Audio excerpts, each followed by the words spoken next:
Assalamualaikum warahmatullahi wabarakatuh. Hordoftoota sagantaa Fatawaa Afaan Oromoo. Hayyama Rabbiitiin sagantaa waa'ee soomanaa kutaa 10ffaadhaan walitti deebinee jirra. Gaafiin jalqabaa akkana jetti. Guyyaa Ramadaanaa haadha warraa osoo hin tuquyyoo wajjin rafe rakkoo qaba ta'ettoo taatu. Balballoomni gaafii tanaa. Yoo an jaartii tiyyaa wajjin rafe guyyaa Ramadaanaa ka isii hin tuqin hirriibuma nagaa callaa yoo wajjin rafe rakkoo ni qaba kan jettu yoo taatu. Deebiin gaafii tanaa. Yoo osoo hin tuqin wajjin rafte humaa hin qabu.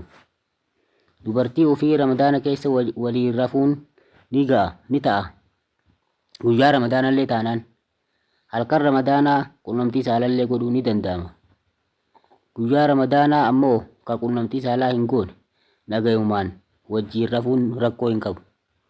Ulamaan gariin wanni jedhan yoo ka uf amantu taate jedhan. Aishaan Rasuulaa sallallahu alaihi wasallam yoo irraa himtu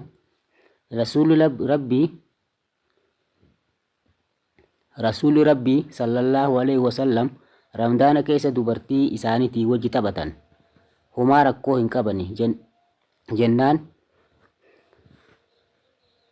Humaa rakkoo hin qabanii jennaan Miswar ibnu Makramaa isinuma ta'uu oolaaree haadha teenya Aishaa jedheenii gaafate. Isiinis anuma jetteeni. Garuu Rasuulli Rabbii akka keessanii tiiree jetteen. Onnee ofii harkaa qaba jetteen. Kanaafuu namni onnee ofii harkaa hin qabne hin taphatin dubartoota wajjin hin rafin ittillee hin dhiyaatin jedhan. Dogoggoruu mala Ramadaana keessa. Guyyaa takkittii namni dogoggoree dubartii isaa wajjiin rafe guyyaa Ramadaanaa keessa sooma ji'a lamaa guutuutu irraa fedhama. Ka bultii 59 yookaan guyyaa 59 soomee ka bultii takkattii irratti hafte ammallee ji'a lama guutuu walitti dhaabee soomanuu irraa fedhama.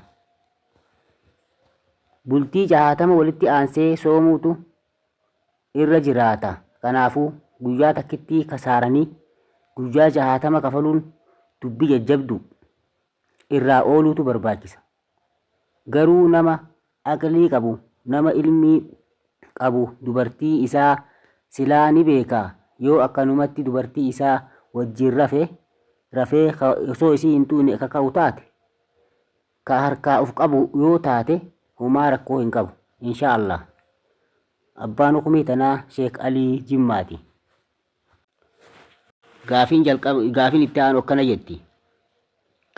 aanu akkana jetti.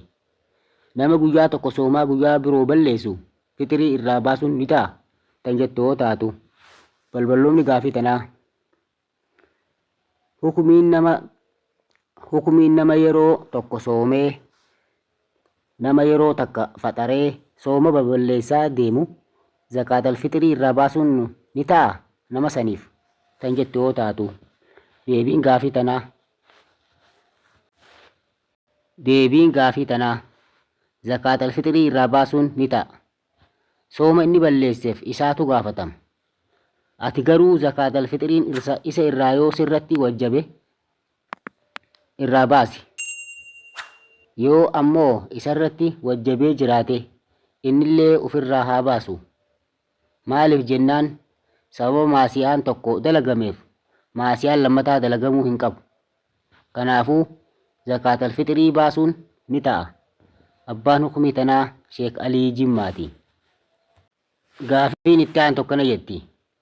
Namni kaafiraa yookaan dilii qabu tokko Ramadaana keessa yoo du'e akkam ta'a tan jettu yoo taatu.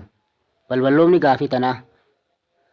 Ramadaana keessa namni kaafiraa yoo du'e takkii namni dilii qabu tokko yoo ka du'u taate eessa deemaa tan jettu yoo taatu. Deebiin gaafii tanaa. Bakkuma jarri jahannamaa deeman sani deema. Kaafirri kufrii irratti du'e akkasuma namni dilii gurguddoon du'elleen yoo rabbi isaa hin araaramin kunillee garuma ibiddaa deema. wanni inni jechuu barbaade akkanatti fakkaatetti ramadaana keessa ibiddi jahannamaa cufaadha.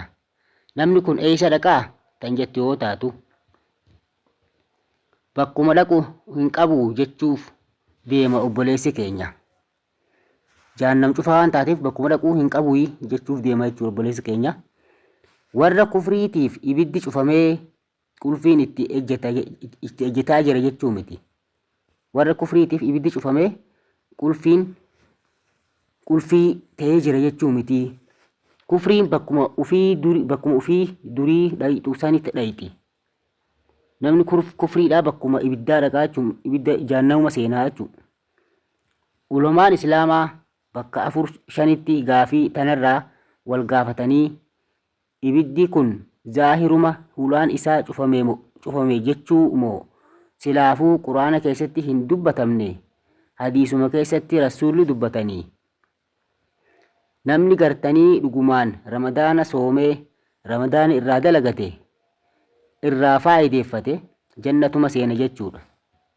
Ka ammoo ramadaana irraa hin faayideeffatin ka ramadaana hin soomin silaafuu nama kuffaaraati. Suni ibidduma ofii sani seena. Karaa jarri seenuun hin cufamne warra ibiddaatiif. Warra maasiyaatiif hin cufamne ibiddi. Warruma muuminaa ka Rabbi sodaatu saniif ibiddi irraa cufame jechuudha. Maasiyaa isaa Rabbi ramadaanaan dhiisaaf. Tawbaa isaa Rabbi irraa qeebala. Kana ka ulamaan Islaamaa bal'isanii irraa dubbatan. Abbaan hukumee tanaa Sheek Alii Jimmaati. Sagantaa teenya irraa asumatti dhaabna. Haga hayyama Rabbiitiin sagantaa biraatiin walitti deebinutti nagahaa fi tika Rabbiitiin jiraadha. Assalaamu alaikum warahmatullaahi wabarakaatuh.